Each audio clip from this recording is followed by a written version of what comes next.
Il est 8h40 et on passe à présent une de la presse de ce mardi 22 août. Antoine Janton. À la une, l'heure de vérité, titre de Ouest France pour évoquer les ultimes négociations menées à partir d'aujourd'hui sur la réforme du Code du travail. Dans le vif du sujet, annonce pour sa part Lacroix. Sujet sensible, les mesures que le gouvernement s'apprête à prendre font grincer des dents, écrit Libération. Parmi elles, permettre de négocier sans syndicat, plafonner les indemnités prud'homales et faciliter les licenciements collectifs.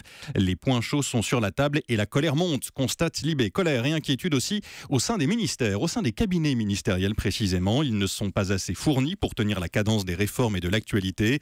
10 conseillers pour un ministre, 8 pour un ministre délégué, 5 pour un secrétaire d'État, des effectifs réduits, règles fixées par l'Élysée, impossible ou presque à contourner.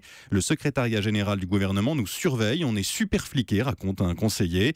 Résultat, un été en surchauffe, l'appareil d'État est à bout de souffle, titre Le Monde qui a recueilli de nombreux témoignages.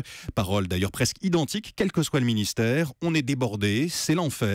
Les ministres sont acculés, ils peuvent à peine traiter les urgences médiatiques, avoue-t-on au ministère de l'économie et des finances. La viabilité du dispositif est remise en cause, c'est mission impossible, analyse Roselyne Bachelot, forte de son expérience de ministre de la Santé. Pourtant, l'exécutif reste inflexible, pas question de changer quoi que ce soit. Sinon, on n'arrivera pas à changer les habitudes. Voilà ce qu'on nous explique, raconte un conseiller. Et changer ses habitudes, cela passe par un rapprochement avec les administrations centrales. Pour que ça fonctionne, il faut faire confiance à l'administration, confie-t-on à Matignon. In fine, l'objectif est politique pour Macron. C'est un moyen de dire je fais mieux avec moins et de tout contrôler, de décider de tout, estime un ancien conseiller de Matignon. Pas de surchauffe, mais un emploi du temps bien rempli quand même pour Laurent Wauquiez. Rencontre, rendez-vous cet été. Il prépare sa candidature à la présidence du parti Les Républicains. Une opération séduction, selon Le Parisien aujourd'hui en France. En ce moment, il est doux comme un agneau, il est gentil, il aime tout le monde, raconte un parlementaire plutôt amusé. Le président de la région Auvergne-Rhône-Alpes travaille aussi à ce que le journal appelle une opération Blitzkrieg. Dès la semaine prochaine, il va occuper l'espace médiatique et multiplier les réunions publiques. Ainsi, le 30 août, il sera à Château-Renard, dans les Bouches-du-Rhône, là où Jean-François Copé a longtemps fait sa rentrée, là où Nicolas Sarkozy a effectué son premier déplacement de candidat à la primaire l'an dernier. Pas forcément de bon augure donc, Laurent Wauquiez devrait se déclarer candidat dans le courant de la première quinzaine de septembre.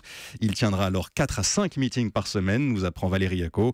Une campagne dense, il espère gagner avec un score élevé pour asseoir sa légitimité, écrit-elle.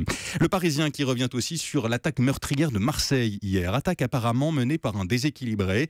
La folle spirale, titre Le Quotidien. Les attentats et la menace conduisent des malades mentaux à vouloir imiter de tels actes, écrit-il. Folie meurtrière, titre Var Matin. Piéton fauché, la piste psychiatrique en première page du Dauphiné Libéré qui précise que l'homme qui a renversé et tué une femme est originaire de l'Isère. Un homme qui sortait d'une clinique psychiatrique, affirme la Provence. Et puis les journaux reviennent encore ce matin sur la victoire du Paris Saint-Germain et sur la performance éblouissante de Neymar avant-hier. Une copie parfaite selon Le Figaro, du pur bonheur pour les amateurs de football et pour la Ligue 1, poursuit le journal. Ce que partage l'équipe, quel pied, s'exclame le quotidien sportif qui revient sur les 3 premières journées de la saison. 3 journées enthousiasmantes, chiffres à l'appui. 3 records sur les 10 dernières années.